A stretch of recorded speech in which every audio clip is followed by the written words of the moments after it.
So what I'm going to do today is make a video and show you how to remove to clean your exhaust fan on your Glowforge. The way they designed it is it actually bolts to the metal subframe before they drop it down in the plastic housing.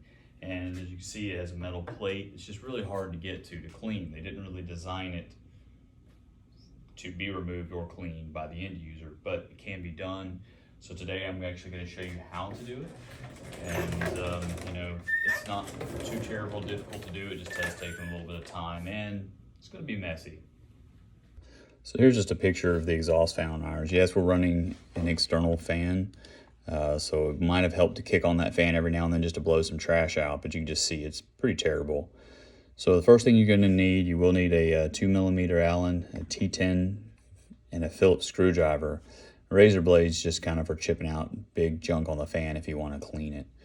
And same thing with those. So you've got 3 T10 screws on the top. There's 1 in the front and 2 in the back. And you just go ahead and remove those out of the way. And just slide your gantry slowly. Go ahead and get the back too.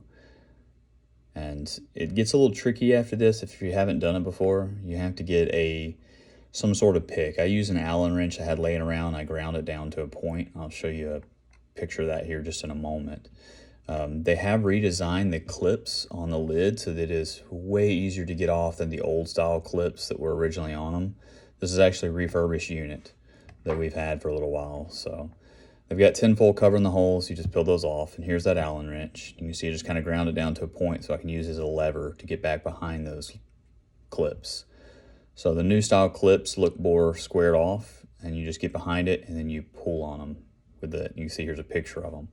So they're a lot more forgiving than the old style ones that tend to break. But we're going to start from the front, and you just kind of pull on the one and you'll pick up on it. It's not going to move a lot, but it'll move some. Then you move on to the next one and it'll move a lot further. And then you get the last one and you kind of have to bump it. Sometimes there's some adhesive between that metal. And you can see here it is off. It's pretty dirty in there. We've been cutting some MDF and you can see it just clogged up everything. The heat fins, heat sink on the Pro, on this one, you can't even see through the fan. Very little daylight. Just be able to pass through.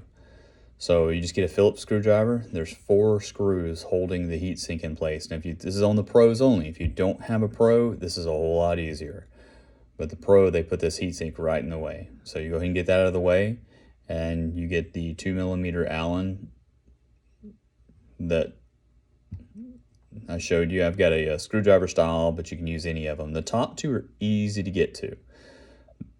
The bottom ones are fairly easy if you have the Plus or basic model. On the Pro, you have to kind of maneuver this heatsink out of the way to get to them. And it can be a little bit of a pain in the neck because the heatsink screw plates are actually kind of covering those Allen screws a little bit. So you have to there's some ball nose style ones that help, but you just kind of push it in there at an angle and then push it in, make sure it's seated real well because you can strip it. And I've been there, that's not fun. You can see here's just a angle going into it. You can push your wires out of the way, just push into it and break those loose. And there you go, that's bad. That fan was clogged up terribly. So what I did was I went ahead and had a fan here that was bad. I broke all the veins out of it, removed the fan, so there's a funnel there, still pulling air over that heatsink. So I'm back up and running now. Everything's working well, and it's actually flowing better than it ever was because even using an external fan, that fan that's in there does cause some resistance. And that resistance to the air, you can hear the fan or feel the fan spinning if you ever put your hand in there with the other fan, external fan pulling air. So it is a resistance. If you're not keen on breaking it out or if it's still under warranty, you could just set it aside and put it back in there if you ever need to. Or if you want to just take it out and clean it, of course, take it out, clean it real well and put it back. And I really don't even use the lower right screw when I go back together on it because that's the hardest one to get to. So I normally just put 3 screws back in there. And in this case, since I was just using a funnel, I just put the top 2. There's no need to even put the lower 2 screws back in there. But if you're interested in doing this, if you got any questions, feel free to put it in the comments. I'll do my best to help you out.